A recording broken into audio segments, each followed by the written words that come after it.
Welcome back to the channel. Don't forget to like, share, and subscribe my channel.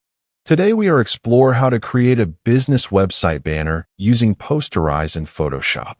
I open Photoshop and set a wide canvas for a website banner. I place the image and duplicate the layer. I apply Posterize and slowly adjust the levels while watching how the image simplifies. Website banners need calm clarity, so I don't rush.